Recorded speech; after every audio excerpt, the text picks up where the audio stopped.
Now I would like to introduce Professor Jim Shaw. He's a professor of business at St. Mary's College in our graduate business programs.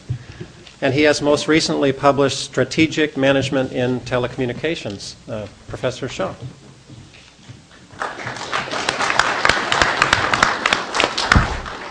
I'll be focusing here exclusively on employment as it relates to this crisis. Let me first offer a couple of preliminary statistics, demographic statistics.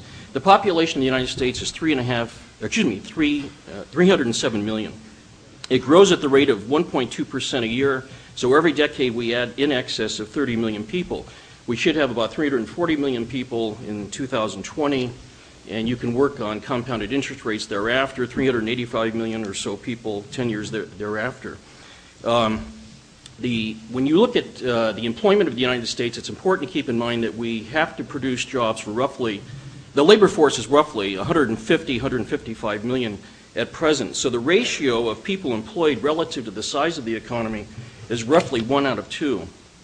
A few other key points here as we consider this. We are entering a period post-2010 in which the baby boom generation will be retiring in increasing numbers.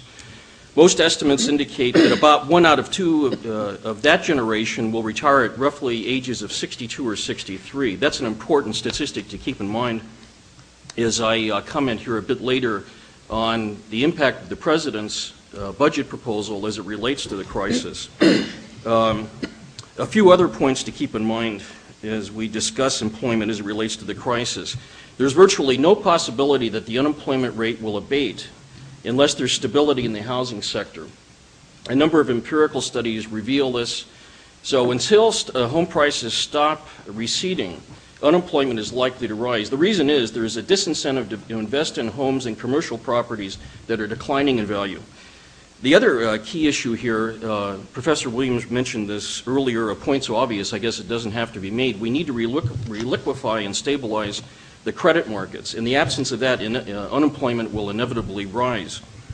If we look at the President's stimulus plan, it's essentially front-loaded and back-loaded.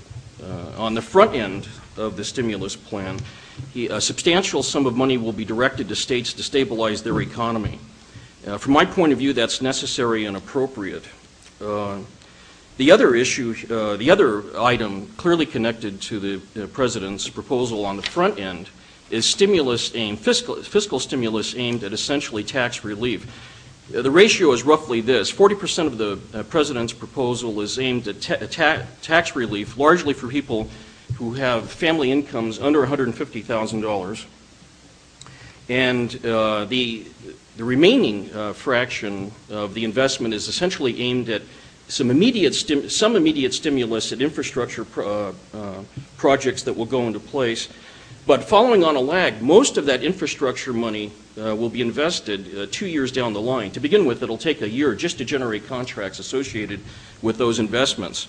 So that's why I say the President's proposal in its present form is both front and back loaded. Some of the effects will not be seen until 2 or 3 years down the line. Some of the effects are more immediate. From my point of view, the investments made are inadequate to prevent the rise in unemployment that Professor Allen has already referred to. And for reasons I won't go into here, I suspect unemployment will rise at least to 9%. It could go to 11%. It depends on the effects of this stimulus plan and also how quickly we can return to stability in the credit markets. I'll make a comment here about the efficacy of his plan. First, it is not adequate in terms of generating sufficient aggregate demand to re-stimulate the economy. I therefore expect a comparable proposal to be made by the administration, probably taking on the same terms of the present proposal. I think the President is likely to go back to Congress within a year or so and make a comparable proposal. What I'd like to do is suggest an alternative or maybe a complement. Some of the President's proposal I think is clearly deficient.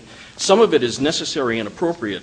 We have neglected infrastructure in this country for at least 25 years, and when I say infrastructure, I mean it in all of its manifestations. Communications infrastructure, a new energy architecture, and along with repaving of roads, rebuilding of bridges, and so on. One alternative that's missing in this proposal is an attempt made to expand the supply of goods and services in the future. I fear that the proposal will eventually lead to an inflation. One way to mitigate this would be to have massive investment by the private sector. By most estimates, between $7.5 and $9.5 trillion of what I would call risk investable capital is available. But it's sitting in cash instruments, treasury bonds and bills, unproductive investments such as gold and so on. One alternative here would be to dramatically cut corporate tax rates. If you want to do something bold, they could fall to 10%. But even a reduction from 35 to 25% might be appropriate. The other thing I would suggest is a temporary moratorium on long-term capital gains taxes. I would suggest cutting them to zero for the next 2 years, in part because they would ignite a number of embryonic and developing industries. It's not that we don't have reasons to invest, it's that people right now are risk averse. I see I have only a few seconds left here. I'm going to comment, I'm much more sanguine about post-2012, if we're willing to look ahead. And the reason is the number of baby boomers leaving the economy will greatly exceed the number of people joining the economy. The inevitable consequence of that must be falling unemployment thereafter, very dramatically, I suspect. Thank you, Jim.